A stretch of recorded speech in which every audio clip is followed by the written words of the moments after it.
I feel like there's so many prominent leaders in our lives that we can kind of tap back into and remember what they said to us that allowed us to continue to kind of get over that hurdle.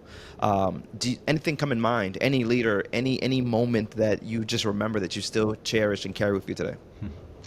Yeah, I remember there was an individual who was really, and in a way that didn't make any sense to me, was really cheering for me, that was really kind of pushing the envelope and advocating for me at a very young age.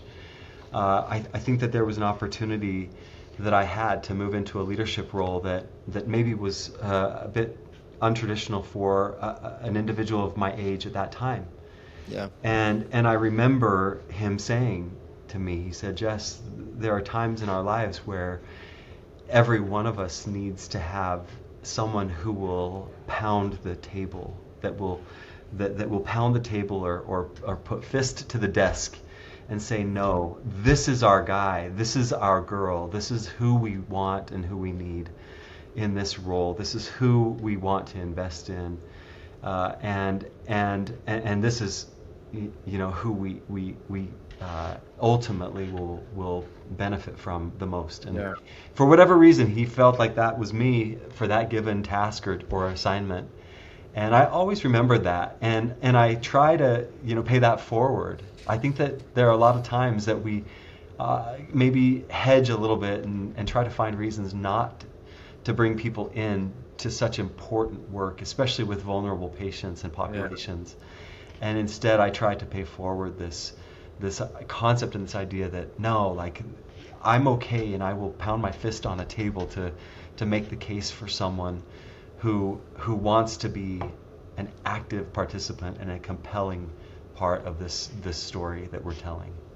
That's what makes you a great leader, man. You're still living by those same things that someone poured into you, and that's what's so good about life, man. Things that are being poured into us, and I can imagine working with senior care, you're really getting poured into. Like these are humans that were out there that were CEOs that were running their own companies that, in reality, you learn from being around every single day. That really pour and fill our cups when we think that we don't have it all together. Am I sitting here saying anything that's not right? No, you're absolutely saying everything that's right. And I think that there's an element here that as we lead forward in senior care as an organization, that's at the heart of what we're seeking to do, and something that we want to do different and better. And that is to really tap in to the wisdom of the ages of those that we have the privilege to care for, to collect the stories, to help them live out the remainder of their desired story, and to have these opportunities to bring forward the richness of culture and of experience and of lives lived in such a way Yeah. that we can enhance the future and really build together a future that looks much brighter and that's even more prepared, right?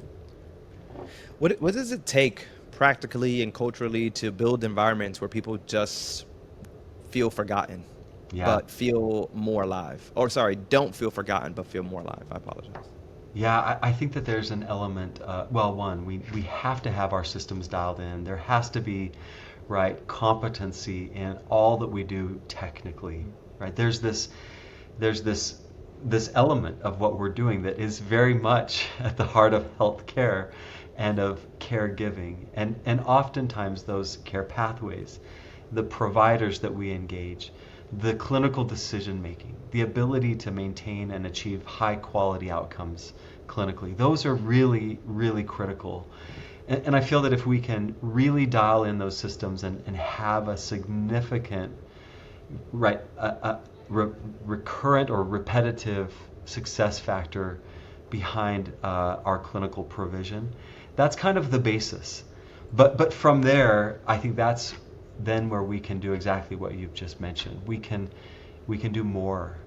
We can do more that surprises people. I think that there's an element of unexpected hospitality, where if we Yeah. can every day bring people that we're caring for into and foster a state of awe and wonder, or help them to experience a moment of remembrance, and be trained in such a way that they feel as though they can remain right in that place of of wellness, of remembrance, of awe and wonder.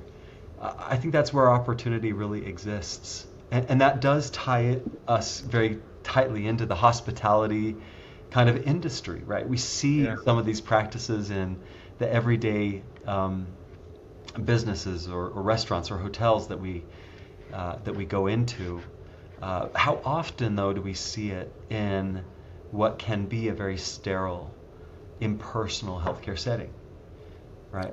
Where experience really matters, right? Experience Where really matters at that moment. it absolutely does. I mean, when you're in your hardest or most challenging of times, when your body has broken in some way and you're looking and waiting for it to heal and become well again, and there's all of the uncertainty swirling around you, it's in those precise moments where I believe that as operators, right, as individuals that are tasked with this incredible honor and privilege to care for people, that's where I think we need to do the unexpected.